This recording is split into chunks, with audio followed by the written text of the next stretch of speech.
Aux disciplines sportives, on connaît les fous et leur fameuse diagonale avec le grand raid.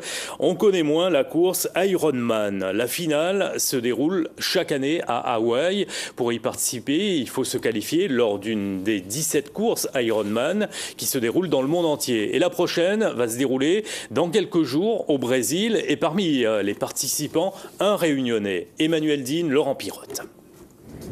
Sur la plage de Saint-Pierre, un baigneur qui ne ressemble pas tout à fait aux autres. Allure, tenue, sur le sable on s'interroge sur l'identité du nageur. Un compétiteur forcément, un champion tombé dans la natation tout petit. Mais les apparences sont parfois trompeuses.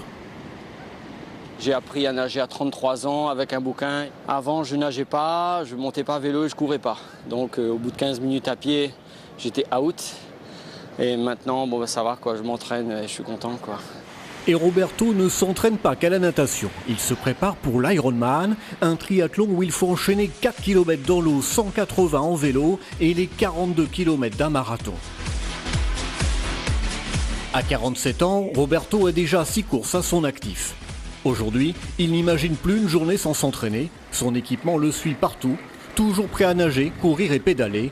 Un véritable cocktail de sensations. C'est unique parce qu'en fait, le fait de rassembler les 3 éléments, la natation, le vélo, la course à pied, on n'est qu'une seule personne et puis c'est là qu'on trouve son bonheur. Et on a des sensations tout autres, c'est devenu plus qu'une passion, c'est devenu un équilibre et si on fait ça tous les jours, on voit autrement la vie. À l'origine, la course Ironman est née pour départager des sportifs de la marine américaine. Très vite, la compétition acquiert une renommée mondiale et attire toutes les générations. Ça m'est arrivé et souvent de me faire doubler par des femmes de 75 ans, des hommes de 75 ans, des personnes âgées et qui ont une force de mental exceptionnelle. Et c'est des gens qui se disent non, moi à 50 ans ou à 55 ans, j'ai pas envie de m'asseoir devant la télé et regarder une vidéo. Tout simplement, la vidéo, c'est moi qui va la faire. Élitiste mais accessible, l'Ironman est donc bien plus qu'une course. Une philosophie à laquelle les Réunionnais ne sont pas insensibles. Aujourd'hui, ils sont une trentaine sur l'île à se préparer à devenir des Ironman ou Ironwoman.